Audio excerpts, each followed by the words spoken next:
I didn't want to go to that dinner. I remember how Jenna brought it up while I was brushing my teeth, half listening, half asleep. She said it was just a dinner with her coworkers, nothing formal. Just come for a couple of hours, she said. It'll mean a lot. I had my doubts, but I said yes. Like I always do when she really wants something. We'd been in a strange place for a while. Nothing explosive, just a creeping distance that neither of us acknowledged. Her phone seemed like a second limb these days, always flipped screen down on the table.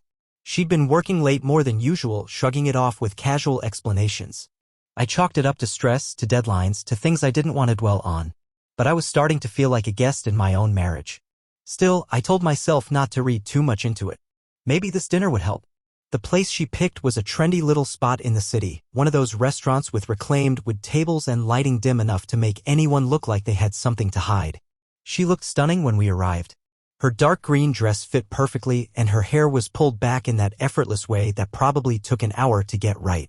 She looked like the version of herself from earlier in our relationship before things got complicated. We were the last to arrive. Her colleagues were already seated, 3 women and 2 men, all laughing and sipping cocktails like they were in some inside joke. Jenna introduced me quickly, naming names I wouldn't remember later. I nodded and smiled, trying to play the part. Then he showed up. Daniel. He came in just a few minutes after we sat down, tall, crisp shirt, a smile that was just a bit too easy. Jenna didn't introduce him right away. In fact, she looked a little startled to see him there, which was strange considering she had planned the evening. When she did introduce him, she said his name like it tasted off in her mouth. This is Daniel, she said. He works on the Vancouver project. Daniel slid into the seat across from me like he owned it. His eyes were sharp but not aggressive, more like he was quietly collecting information. And something about the way he greeted Jenna, like they were both trying to act normal, made me sit up a little straighter. Dinner started out innocently enough. People swapped stories about the office, joked about the chaos of upcoming deadlines. I mostly listened, chiming in with the occasional comment when someone addressed me directly. But I kept catching Daniel watching me, his head slightly tilted, like he was trying to figure me out. Then, in the middle of a lull in conversation, Daniel turned to me and said, Aiden, you're a lucky man. Jenna's got a way of making people feel special. The moment hung in the air a beat too long. Everyone laughed, kind of. It was awkward, forced. Jenna smiled, but it wasn't the real kind. Her eyes darted quickly to me, then away. She reached for her wine glass with trembling fingers and took a long sip before pivoting the conversation to some harmless work anecdote. But I wasn't listening anymore. My brain latched onto Daniel's tone, the way he said special like it meant something else entirely. The way he held my gaze, not a joke, not really. Like he wanted to see if I understood what he was implying. And Jenna, she wasn't herself after that. She laughed too hard at jokes that weren't funny. She dropped her fork and flinched like it startled her. Her smile stayed plastered on her face, but her body language betrayed her, crossed legs turned away from me, fingers twitching under the table, glances that never quite met my eyes. I sat there nodding, laughing on cue, but inside, my stomach was twisting. Something was wrong. I couldn't put my finger on it, but it wasn't just the comment. It was the way Jenna looked at him when she thought no one was watching. It was the tension in her jaw, the way she exhaled too slowly after Daniel spoke. By the time dessert came, I felt like an outsider. Jenna had pulled her chair slightly closer to the table, creating a subtle barrier between us. When she spoke, it was mostly to the group or to Daniel. My presence seemed like an afterthought. When the bill came, one of her coworkers reached for it, but Daniel waved him off.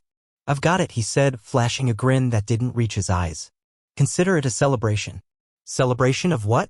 I asked, trying to keep my tone light, but I couldn't hide the edge creeping in. Oh, just good company, he said smoothly. But his eyes were locked on Jenna when he said it. We left the restaurant a few minutes later. Jenna slipped her arm through mine, but her grip was loose. That wasn't so bad, was it? She asked, her voice tight. I forced a smile. No, not bad at all. She didn't say anything after that.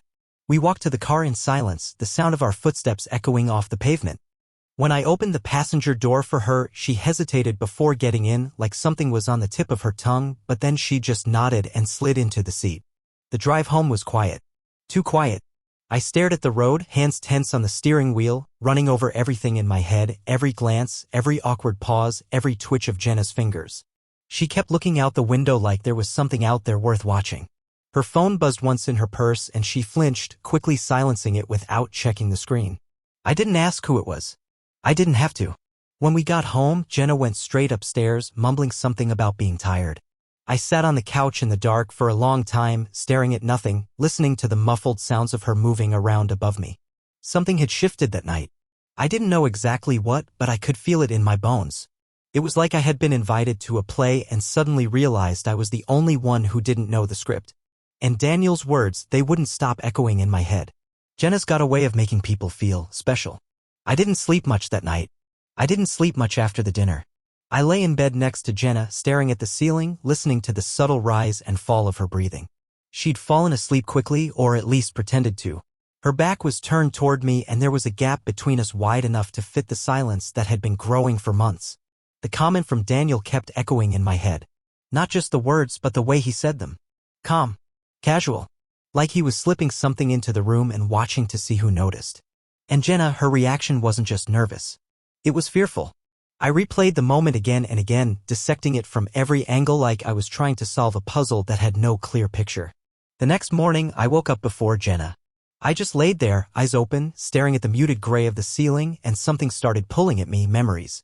Not big moments, but fragments I had ignored at the time. They started linking up like magnets snapping into place. There had been changes. Little ones, like how she started coming home late with vague explanations. We ran over in meetings, she'd say. Client dinner ran long. I never used to question those things. Jenna was ambitious, passionate about her work. It wasn't unusual for her to put in long hours. But now it felt different. Too frequent. Too polished. And it wasn't just her schedule. There were those missed family events, my nephew's birthday, our anniversary dinner. She'd always been thoughtful, but now her apologies came scripted. The words were right, but the delivery was hollow. Then there were the items around the house, small things that didn't add up. A bottle of expensive red wine she brought home one night. A client gift, she said with a shrug. But she doesn't drink red. Never has. I remember because we had an argument once when I opened a bottle with dinner and she couldn't stand the taste. There were other things too. A pair of heels in her closet with a label I didn't recognize. Lingerie tucked in the back of a drawer, delicate, expensive, nothing she'd ever worn with me. I saw them once while looking for socks and never mentioned it. Told myself it was a gift she'd forgotten about. A surprise for later, maybe. Later never came. Her phone habits changed too. She started keeping it with her everywhere. Even into the bathroom. Even in the shower. I caught myself laughing about it once, teasing her that she was addicted, but she didn't laugh back. Just gave me a tight smile and changed the subject. She used to leave her phone on the kitchen counter unattended without thinking. Now it was always face down. Always silent. Notifications stopped popping up. If I picked it up to hand it to her, she'd take it from me quickly, almost too quickly. At the time, I told myself I was being paranoid. Now I wasn't so sure. And then there was us, or what was left of us. The little signs of closeness were gone. The spontaneous touches. The casual affection. Even our arguments had dried up. At least when we fought, it meant we were still trying. But these days? It felt like we were just two people coexisting under one roof, sharing space but not lives. She used to reach for my hand in the car. She used to curl up next to me on the couch without thinking. She used to kiss me goodbye in the morning, even when we were in a rush. Now she said bye over her shoulder, already halfway out the door.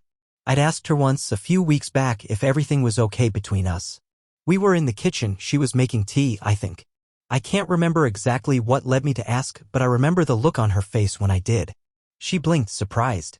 Like I'd caught her mid-thought. Then she smiled, but it didn't reach her eyes. Of course, she said. Why wouldn't it be?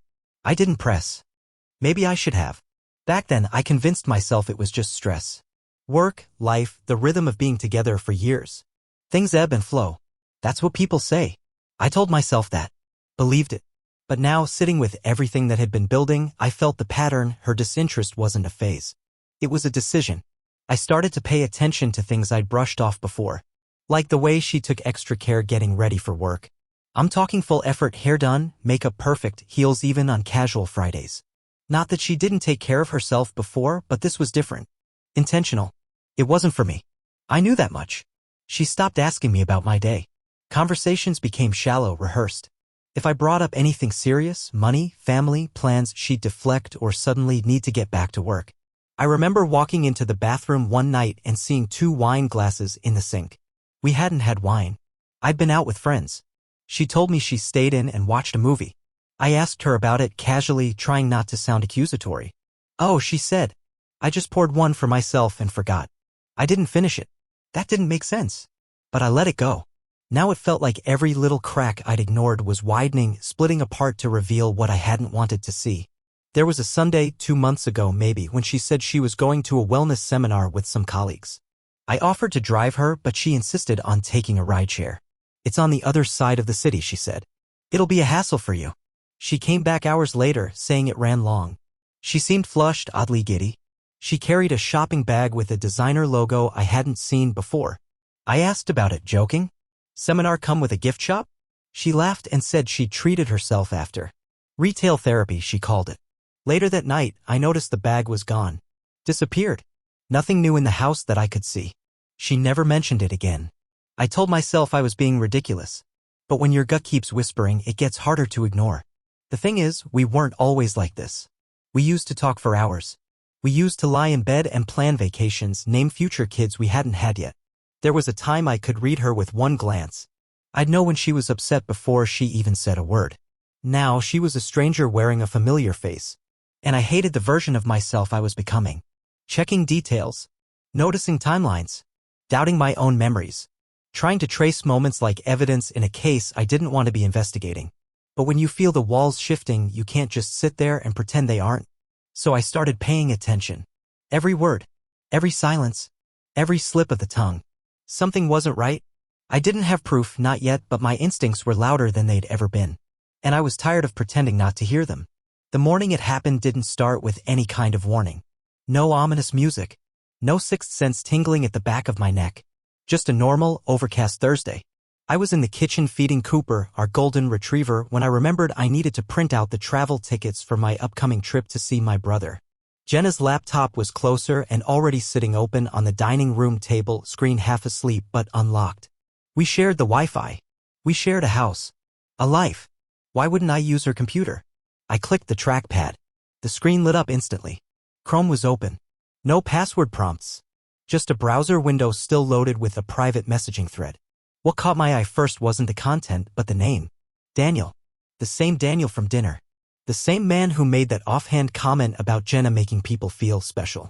The one who looked at her like she belonged to him. My stomach dropped. I know I shouldn't have read further. I know that. But I also know that once you see the first thread of the sweater unraveling, you don't walk away. You pull. And I pulled. The messages were arranged like a punch to the gut, back and forth exchanges hidden behind usernames and casual language, but I knew her writing style. Her little typos, her use of too many exclamation points. The way she wrote MMM instead of yes when she was trying to be playful. They weren't talking about work. They weren't talking like colleagues. They were reminiscing. The messages referenced a weekend getaway, Vancouver.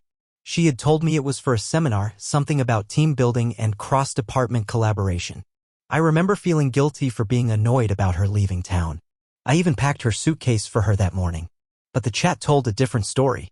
Daniel, still thinking about that hotel balcony. That view. You. The way your hair smelled in the breeze. Can we go back already? Jenna, I dreamed about it last night. Woke up smiling. Miss you. Daniel, that champagne breakfast, the way you curled up next to me, never wanted it to end.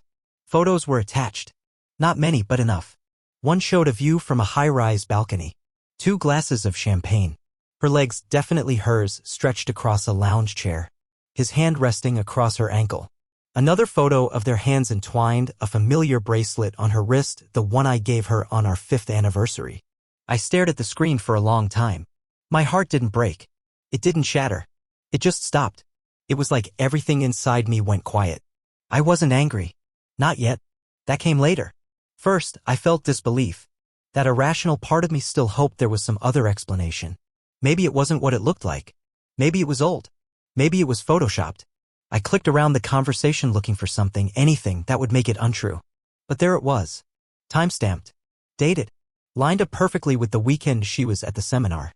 She lied to me. Directly. Repeatedly. With a straight face and a kiss goodbye. The more I scrolled, the worse it got.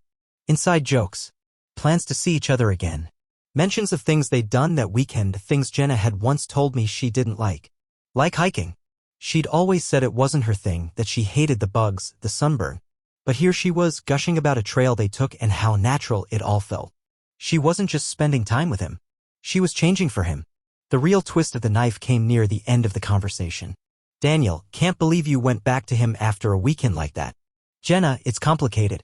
But you know you're the one I think about when I fall asleep. That was the moment the floor dropped out. There was no misunderstanding. No wiggle room. She had been with him. She was still with me.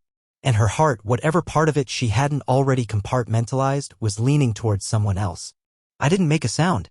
Didn't call her. Didn't throw anything or scream. I just shut the laptop gently and sat there, staring at my own reflection in the black screen. I'd read once that betrayal doesn't come like thunder, it comes like a whisper. And now I understood. Because in that moment, all I could hear was silence. The kind of silence that comes when your reality rewrites itself in real time. I tried to go about my day. I really did.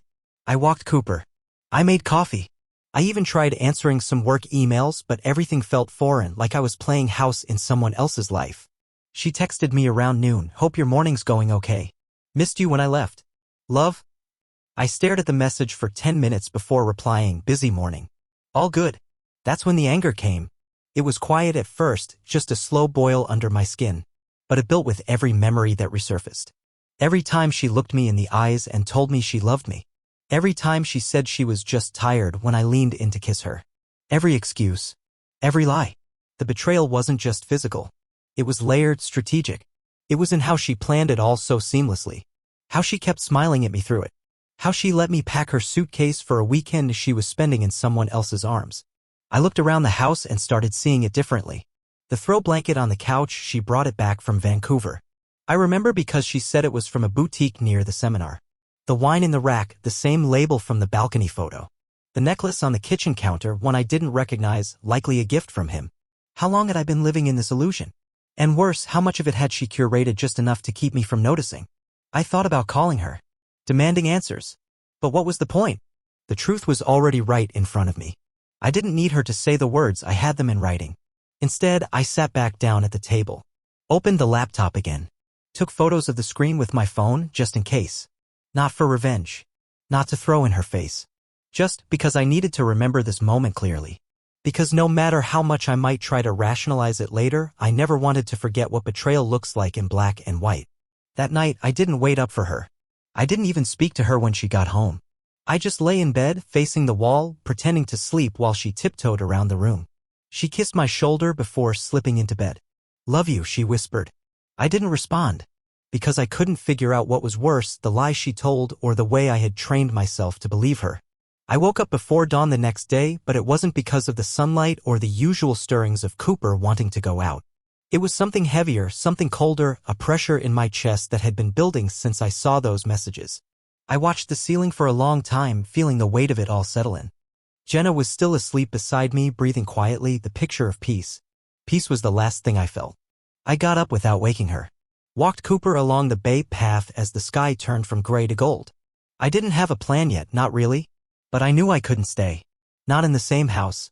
Not in the same bed. Not while I had her lies stuck to the roof of my mouth like glue I couldn't swallow. When I got back, she was still in bed. I stood in the doorway for a moment, watching her, this woman I had once memorized. She looked different to me now, like a stranger trying on her face. I packed slowly. Not everything. Just enough to say I was gone, but not gone for good. A soft exit. No yelling. No notes. No grand confrontation.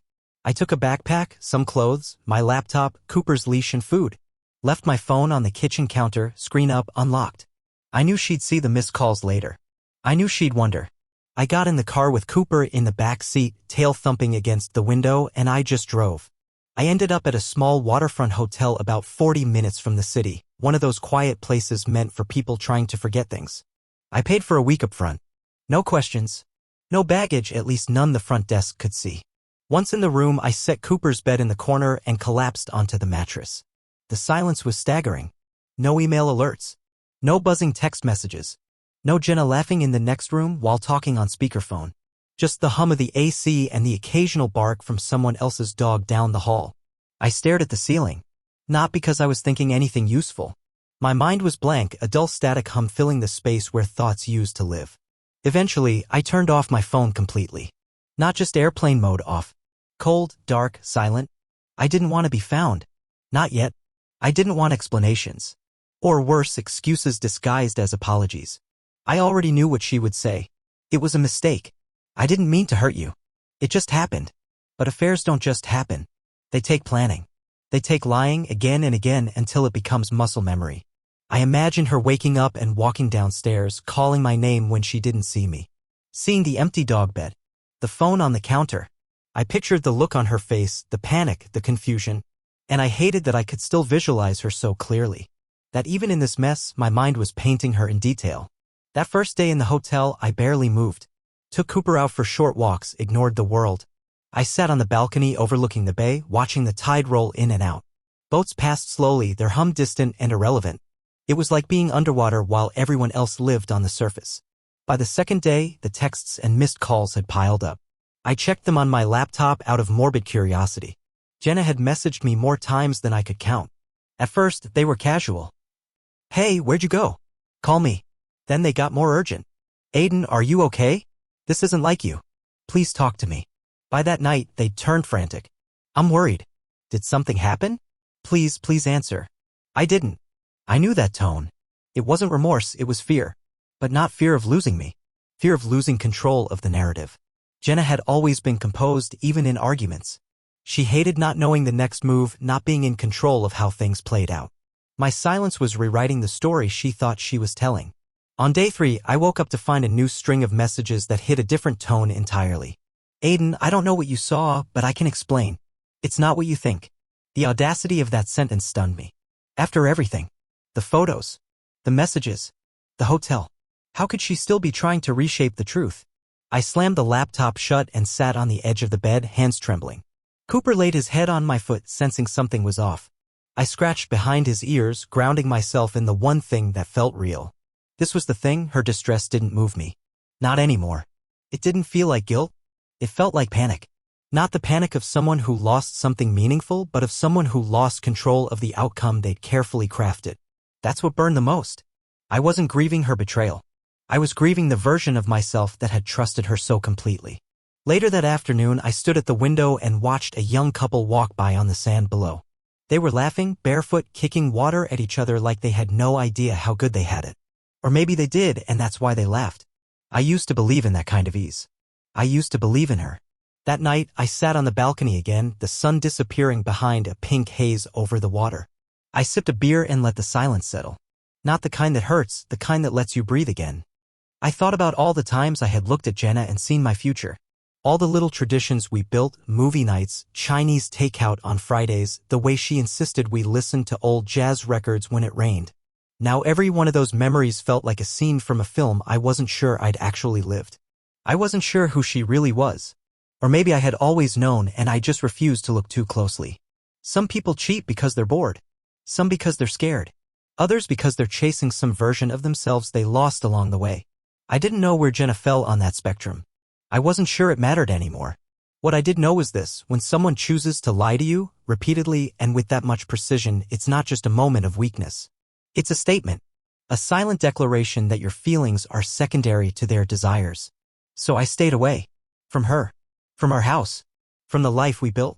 I kept to my quiet hotel room, taking slow walks, eating simple food, watching mindless TV. I let myself feel the emptiness, not because I enjoyed it, but because pretending otherwise would have been dishonest. You can't skip the hollow part. That's where the healing starts. In the ache. I didn't know what would come next. Whether I'd go back. Whether I'd confront her face to face. Whether I'd pack up and leave for good. All I knew was that I needed to be away from her. From the version of her that pretended to love me while holding someone else's hand in another city. The morning of the 4th day, I woke up to no new messages. Just a heavy quiet. And strangely, that was the most honest thing she'd given me in a long time. By day 4, the silence had settled into something familiar. I started waking up without that rush of dread, the kind that had clung to my chest like a weight every morning before. Cooper and I had a rhythm, early walks, long stretches of nothing, the occasional meal I barely tasted. I hadn't made any decisions yet, but that in itself felt like a decision to not go back. At least not until I had more than the numbness and ache I'd brought with me. That afternoon, while I sat on the balcony staring blankly at the water, a message came in, not from Jenna, but from a number I didn't recognize. "Hey, this is Thomas. We've met once or twice. I used to work with Jenna. I know this is weird, but I need to talk to you about something. It's important. Please don't ignore this." At first, I thought it might be spam. A scam. Or worse, someone Jenna sent to try a backdoor apology. but something about the wording felt off. Direct. Unpolished. Like it was coming from someone who didn't want to be doing this but felt like they had to. I stared at the screen for a long time before finally typing. Okay. What's this about? He responded within seconds. Not over text. Can we talk? 10 minutes, tops. Against every instinct I had to stay isolated, I agreed. We met at a small coffee shop downtown, one with dusty windows and chipped ceramic mugs. I left Cooper sleeping in the hotel room, promised I'd be back soon. I didn't know what I was walking into. Thomas was already there when I arrived, early 30s, scruffy beard, nervous energy. He stood when he saw me, stuck out a hand. Aiden, right? I'm sorry to bother you, man. I almost didn't reach out, but he paused. I figured you deserved to know. He didn't wait for me to speak. He just sat down and dove in. I used to work in the same department as Jenna. Transferred a few months ago. I wasn't close with her, but I saw things. Heard things. I kept my face still, neutral. Things like what? He hesitated. Daniel. That guy you met at dinner. I assume you know. I know, I said quietly. Thomas nodded like that confirmed everything he feared. Then you probably know it wasn't just Jenna. Daniel's got a history. 2 other women, both married, both co-workers. Same pattern, charms them, listens, plays the emotionally available role. Then it escalates. Always starts off like a friendship, then turns into more. I clenched my jaw, not sure what to say. One of them left her husband. The other almost did, but she quit before it got that far, Thomas continued. He targets women who are in a rough patch. He's good at making them feel like he's the only one who really sees them. He paused, then added he talked about Jenna sometimes. Not in a vulgar way, but it was clear something was going on. People at the office suspected it for a while. That hit me harder than I expected. You're telling me people knew? I asked, voice low. Thomas winced. Not for sure. But there were whispers. Jenna started changing. Acting secretive. One time, I overheard her in the break room on the phone. She didn't say much, but she called you safe. Said being with you was easy. Convenient. The word hit like a slap. Convenient. I didn't respond. Just sat there staring at the coffee cup in front of me, watching the steam swirl like smoke from something already burned. I'm sorry, Thomas said. I know this probably makes things worse. But I thought you should hear it from someone who didn't have a reason to lie to you. You don't know me, I said, I still on the cup. I know enough, he said. And I know what it's like to be lied to. My ex didn't cheat with Daniel, but different story, same wound. We sat there in silence for a minute. Just 2 men trying to piece together the aftermath of trust being *p***nized. Finally, I stood. Thanks for telling me. He nodded. You gonna be okay? Eventually, I said. Just not today. On the way back to the hotel, I didn't feel angry. That was the strange part. I thought I would. I thought hearing that Jenna wasn't the first or even particularly special in this pattern would ignite something in me. Rage. Bitterness. Some primal urge to lash out. But all I felt was hollow. Because it wasn't just the affair anymore. It wasn't just the betrayal or the messages or the lies. It was the fact that, in her world, I had been reduced to a placeholder. A safe harbor. The person she returned to after playing pretend somewhere else. Not a partner. A default setting. Back in the hotel room, I sat on the floor with Cooper and let him climb into my lap, all 80 pounds of him. I buried my face in his fur, breathing in the grounding smell of something real, something loyal. I kept thinking about that word, convenient. I wondered how long she had felt that way. If it was always there, hiding under the good years, or if it was new, something Daniel had made her realize. Or maybe not realize, but articulate. Give shape to a resentment she hadn't spoken aloud. Maybe that was what hurt the most. That somewhere along the way, she stopped seeing me as a person and started seeing me as a backdrop to her story. A reliable setting. A husband who didn't ask too many questions. A man who would pack her suitcase without wondering where she was really going. I wasn't angry because I didn't want her back. I wasn't jealous of Daniel. I wasn't even afraid of being alone. I was grieving the version of myself who believed we were still in this together. Who thought working late just meant hard work. Who thought a kiss on the cheek still meant love. That guy had no idea he was slowly being replaced in real time. Swapped out like outdated software, too slow, too familiar, not exciting enough for the upgrade. I sat there for a long time letting it all settle. Eventually, I got up and opened a blank document on my laptop. I wasn't ready to confront Jenna, not in person, not yet, but I started writing a letter. Not one I'd send. Just one I needed to write. I wrote everything I wanted to say. Every thought I hadn't let myself feel. Every truth I kept buried under the weight of being the calm one. The reliable one. The safe one. By the time I was done, the sun had dipped behind the bay again. Another day lost to the blur. But the letter was there. Proof that I still had a voice, even if she stopped listening to it a long time ago. That night, I didn't dream about her. For the first time in weeks, I didn't dream at all. And somehow that felt like progress. Jenna showed up at my workplace a week after I disappeared. I saw her through the glass doors before she even stepped inside, hair pulled back messily, dark circles under her eyes, wearing a sweater I'd only ever seen her wear on sick days. She looked nothing like the composed, polished woman who used to glide into conference calls like she owned the room. She looked lost. I stepped out to meet her before she could reach the front desk. "Not here," I said. She nodded wordlessly and we walked together in silence to the small park behind the building. I didn't sit. She did. "I don't know where to start," she said, staring at her hands. "How about the truth?" I said. She looked up, flinching slightly. "Daniel's gone," she said quietly. "After you left, he cut off contact. Blocked me on everything. Just disappeared." I stayed quiet. "I thought I knew what I wanted," she continued. "I thought I needed something different. But when you were gone and he was too, all I felt was empty." Still, I didn't speak. "I messed everything up," she said, eyes wet. "I know that. I don't even expect forgiveness. I just needed you to know that it's over. That I'm not trying to hide anymore." "I'm not coming back," I said finally. She nodded slowly, like she'd been rehearsing for that answer and still wasn't ready for it. "I'm sorry," she whispered. I believed her. But remorse wasn't the same as love. And sorrow couldn't rebuild something that had been slowly crumbling for years. I looked at her, this woman who had once been home to me, and felt nothing but distance.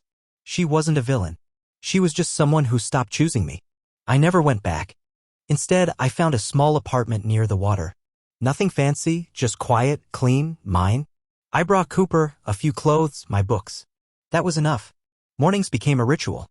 Walks with Cooper by the shoreline. Coffee from the corner shop. Silence I could finally trust. I started therapy not because I was broken, but because I didn't want to be. I wanted to understand why I stayed so long, why I ignored so many signs, and why forgiveness didn't feel like the right answer this time. Jenna texted sometimes. Apologies. Reflections. I stopped reading them. It wasn't cruelty, it was clarity. The messages weren't for me. They were for her. I didn't need them anymore. The truth was, our marriage had collapsed long before Daniel. He was just the loudest symptom of a quiet decay. Years of emotional distance, unspoken resentment, and trying to patch holes without fixing the leak. It took her betrayal for me to realize how long I'd been living with ghosts. Now, I fill my days with slow healing. Cooking for one. Reading late into the night. Letting the quiet teach me how to listen to myself again. There's no dramatic ending here. No big twist. Just me learning, walking forward, building something new. Without betrayal. Without excuses. Without her.